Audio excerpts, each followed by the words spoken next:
Wow, এত সুন্দর সুন্দর কালারের ভ্যারাইটি ফুলের সমাহার। কি বুঝে গেলেন তো? হ্যাঁ, আমি গদখালি এখন। হ্যালো এভরিওয়ান, আসসালামু আলাইকুম। আমি আপনাদের সবার প্রিয় খুলনার ফাতেমা আপু বলছি। তো আজকে আমাদের বিশেষ জায়গাটি হলো গদখালি। আমরা নতুন রাস্তা থেকে একটা হাইস গাড়ি ভাড়া করে রওনা দিলাম। সকাল তখন বাজে 8টা। খুলনা থেকে গদখালি আসতে আমাদের প্রায় 2.5 ঘন্টা সময় লেগেছিল। এটা তো আমাদের জার্নির টাইম, কিন্তু বাসে কেমন সেটা জানি না। কিন্তু যদি আপনারা ট্রেনে আসেন তবে হচ্ছে 6টার গাড়ি ধরে আসতে হবে। 6টার ট্রেনে যদি আপনারা রওনা দেন তাহলে হয়তো বা আপনাদের 1 ঘন্টা সময় লাগবে এবং তাতে আপনাদের ভাড়া যাবে মাত্র 60 টাকা। যদি আপনারা ট্রেনে রওনা দেন তাহলে হচ্ছে আপনারা যশোর ক্যান্টনমেন্ট স্টেশনে এসে নেমে গেলে ওখান থেকে ভ্যানে জন প্রতি 10 টাকা করে আপনারা গদখালিতে চলে আসতে পারবেন। তবে হ্যাঁ, আমার মতো যদি হাইয়েস্ট গাড়িতে আপনারা আসতে চান তাহলে এই গাড়ির ভাড়া নিয়েছিল কত এবং ড্রাইভারের নাম্বার অবশ্যই জানতে আপনারা কমেন্ট করবেন। মনে অনেক এক্সাইটমেন্ট নিয়ে চলে আসলাম আস্তে আস্তে আমরা গদখালি।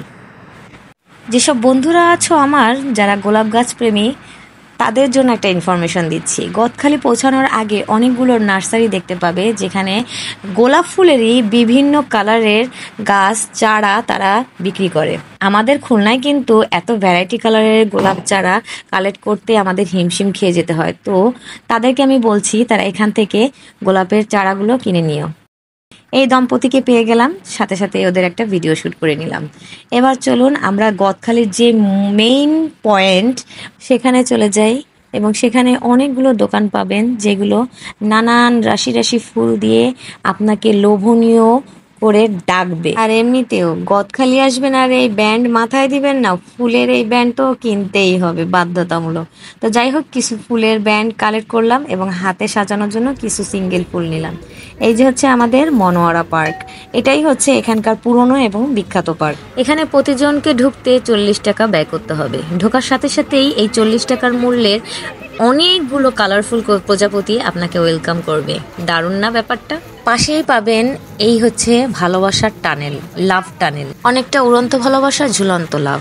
এবং ওর নিচ দিয়ে আমি চলে যাচ্ছি, সব আমার ভালোবাসা মাথার উপর দিয়ে চলে গেল। তো যাই হোক, হাসি ঠাট্টায় চলে যাই। ঠিক টানেলটায় বের হয়েই আপনার ডান দিকে তাকালে এভাবেই ফুলের বাগান পাবেন।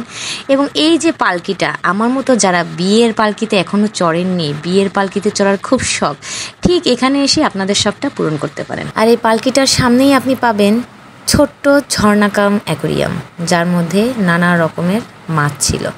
দেখতে খুবই সুন্দর এবং হাত দিয়েও ছুঁতে পারবেন।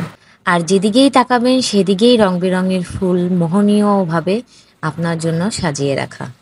দারুণ একটা জায়গা, যেটা দেখলে আপনার মন অটোমেটিক ঠান্ডা হয়ে যাবে। যতটা জার্নি করে কষ্ট করে আপনি এখানে পর্যন্ত পৌঁছলেন, তা এখানে এসে এই দৃশ্যগুলো দেখলে আপনার সমস্ত ক্লান্তি দূর হয়ে যাবে। এই পার্কে যেদিকেই তাকাবেন এরকম ঝুলন্ত ভালোবাসার রাস্তা আছে এবং তার মাথায় কখনো সিংহাসন, কখনো আবার এঞ্জেল। তো সিংহাসনটা থেকে একটু রাজার মতো ভাব দিয়ে হেঁটে আসলাম। দাঁড়ান, এখানে আসছি শুধু শুধু না, এই দুজনকে ওভারটেক করে তারপরে আমার আশা লাগছে। এদের মধ্যে পোজ দেওয়াই হচ্ছে না। ভালোবাসা প্রপোজ যদি কেউ করতে চান তাহলে এদের মতো এখানে চলে আসতে পারেন। আজ একটা বয়ফ্রেন্ড নেই বলে থাক, এই সিঙ্গেল মেয়ের মতোই আমি না হয় দোলনায় বসে একা একা দোল খাবো। বাচ্চাদের নিয়ে কিন্তু হতাশ হবে না, এখানে কিন্তু ছোটদের জন্য অনেকগুলো রাইডস আছে এবং এখানে ঢুকতে আলাদা করে 20 টাকা দরকার। ছোটদের জন্য যে অপশন রাখছে এই ব্যাপারটা আমার খুব ভালো লাগছে। এই যে আমাদের সেই ভাইরাল ছাতা, দেখছেন কি দারুণ না? শুধু মোবাইলেই দেখছি, আজ আমি নিজে ব্লগ করলাম। আসলে সবার থেকে রিভিউ দেখার পরে সেই জায়গাগুলো আমি সিলেক্ট করি যাওয়ার জন্য, কারণ আমি হচ্ছে লেট মফিস।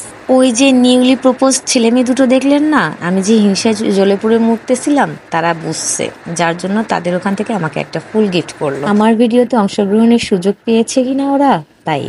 তো যাই হোক, আমার এই ভাইরাল ছাতার নিচ থেকে আমি একটু সামনে এগোলেই ডান হাতে দেখতে পাবো ভালোবাসা গজানো এই গাছগুলো। তারপরেই এই ঠেলাগাড়ি। এই ঠেলাগাড়ির একটা কাহিনী আছে জানেন?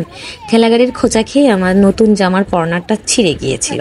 এর পিছনেই অনেকগুলো বসার জায়গা আছে এবং এইখানে একটা এঞ্জেলের পাখা আছে। এঞ্জেল তো আর হতে পারবো না, পাখা দুইটাকে নিয়ে একটু ভাব দিয়ে ছবি তুলি। পরি হওয়ার একটু ভাব দিই, আসলে তো পরি না। এই পরীর ডানার থেকে নেমেই আপনি হচ্ছে মাঝখানে এই ফুলগুলো পাবেন। ফুলগুলো আমার বেশ ভালো লেগেছে এবং এই ফুলের ব্যারিয়ার পার হলেই আপনি পাবেন ওই ডানাওয়ালা পরীটাকে। এই যে দেখেন, এই যে সেই পরীটা। ও গো মোর পরি আপা, কতকাল পরে দেখা হলো, একটু হাসিয়ে দেন প্লিজ, আমি একটা ছবি তুলি। হাসলেন না যে, রাগ হয়েছেন? যাই তাহলে। এতটা পথ না খেয়ে জার্নি করেও এত দূর ঘুরতে পারলাম শুধু তো আনন্দের জন্যই। এখন আমরা সকলে মিলে খেতে বসলাম এবং আমরা খাবার বাহির থেকে আনিনি, আমরা বাসা থেকে আনছি। কারণ এখানে হচ্ছে খাবার আপনার পছন্দসই হবেও না এবং ভালো খাবার আপনারা পাবেনও না। যতটা সম্ভব আপনারা পারবেন বাসা থেকে কিছু খাবার রেডি করে নিয়ে আসছে। সবচেয়ে বড় ফুলের বাগান এই গদখালি এবং তার প্রমাণ হচ্ছে এই যে পাশে যে জমিগুলো দেখছেন প্রত্যেকটাতেই ফুলের চাষ হচ্ছে। আর মনোয়ারা পার্কের পাশে যে আরেকটা পার্ক ছিল সেটার কিছু অংশ ওই যে লাভ টানেল গুলো দেখতেছেন, ওই লাভ টানেল। তো এখন আমি অনেক উঁচুতে দাঁড়িয়ে আছি, তাই আমি একটা ডায়লগ বলার চেষ্টা করব, সবচেয়ে আলোচিত ভাইরাল ডায়লগ।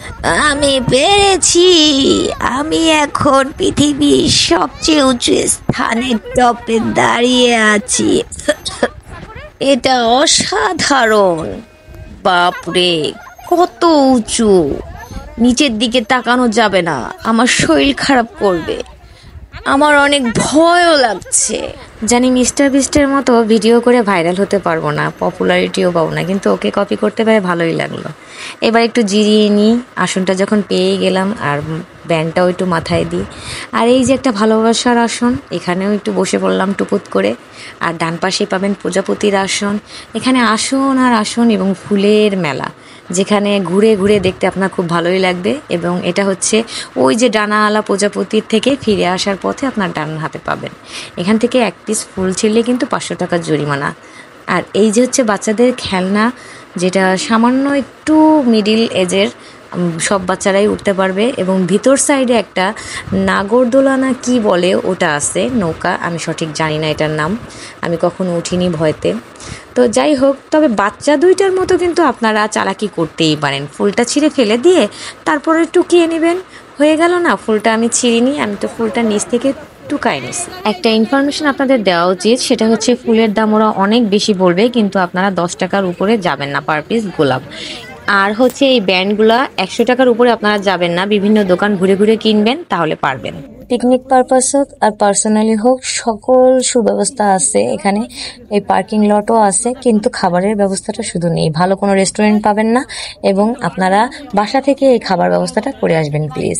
এবং এই যারা আমার মতো পার্সোনাল গাড়ি নিয়ে আসবেন তাদের অনেক সুবিধা হবে, যেমন মনে করেন এখানে 3-4টা পার্ক আছে, রেস্ট নিয়ে নিয়ে আপনারা প্রত্যেকটা দেখতে পারবেন।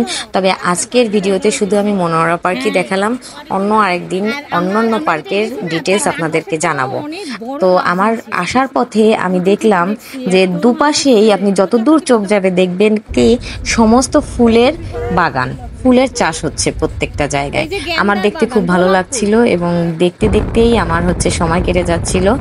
আস্তে আস্তে আমরা বাড়ির দিকে রওনা হলাম। আজকে ভিডিও এ পর্যন্তই। ভালো লাগলে কিন্তু অবশ্যই আমাকে দ্বিতীয় ভিডিওর জন্য রিকোয়েস্ট করবেন, কমেন্ট করবেন, জানাবেন এবং এই ফুলের ঘ্রাণটা সবার মাঝে ছড়িয়ে দিবেন।